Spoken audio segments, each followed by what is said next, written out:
Сегодня в Ухте начал прием пациентов амбулаторный ковидный центр. Он открылся на базе поликлиники номер 1, где с марта приостановили стандартный режим работы и проводят только процедуры компьютерной томографии больным с признаками пневмонии и коронавируса. Теперь здесь вновь ведут прием терапевты, но принимают только по предварительной записи пациентов с признаками ОРВИ. Подробности у Виктории Науменко.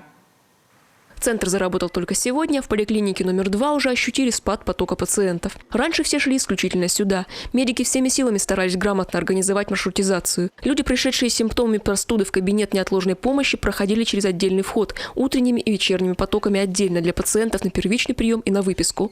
Однако проблема огромных очередей к терапевтам стояла крайне остро. Скажите, вот второй раз вы пришли на прием. В сравнении с прошлым разом, предыдущим, сегодня очередь заметно меньше? Заметно, да.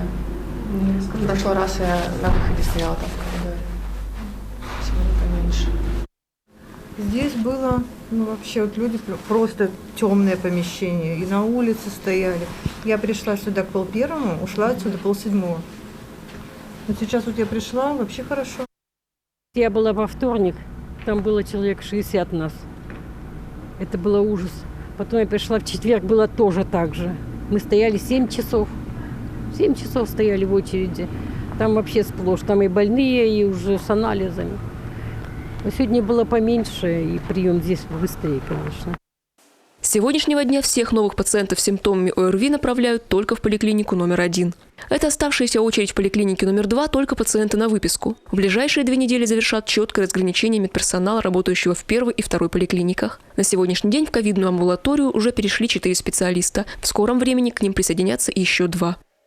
Запись на 2 недели вперед. И вот сейчас мы потихонечку вот этих пациентов отпустим, и люди пересядут туда уже в полном объеме.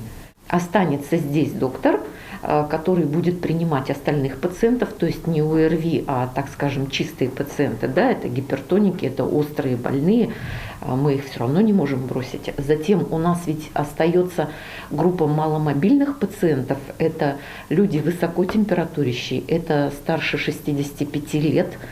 И плюс есть группа инвалидов, которые к нам вообще не ходят. То есть мы тоже выделяем на них персонал и обслуживаем их на дому.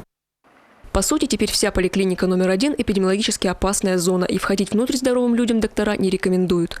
Кстати, принимают здесь врачи, которые сами перенесли ковид и имеют иммунитет. Амбулаторный ковидный центр – это 6 специалистов, принимающих в кабинетах, максимально удаленных друг от друга, размещенных на 2 этажах поликлиники номер 1. Примечательно, что сюда люди приходят по записи, минуя регистратуру и очереди в ней.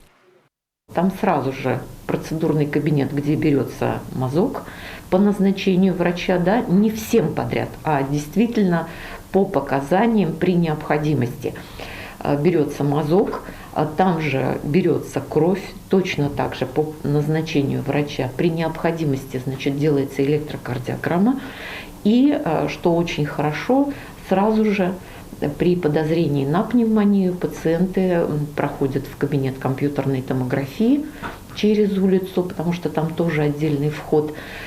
Им проводится компьютерная томография, они получают результат на руки и идут уже к врачу-терапевту, который там ведет прием. Открытие амбулатории уже ощутимо облегчило жизнь пациентам и медикам. При появлении симптомов ОРВИ по-прежнему актуально вызывать врача на дом. 4 выездные бригады работают в прежнем режиме. Однако теперь за необходимыми процедурами таким пациентам есть куда прийти самостоятельно. Для записи пациентов с признаками ОРВИ на прием в ковидную амбулаторию выделен новый номер телефона. Его население может узнать, позвонив в поликлинику или в группе в соцсети. Кроме того, увеличили количество линий и количество сотрудников. На работу набирают волонтеров и сотрудников из медицинского колледжа. Также за счет Министерства здравоохранения для амбулатории приобретут лекарства, необходимые для лечения пациентов от коронавирусной инфекции, которые будут выдавать бесплатно. Сейчас проходит процедура закупки. Виктория Науменко, Павел Лагутин, телеканал Юрган, Ухта.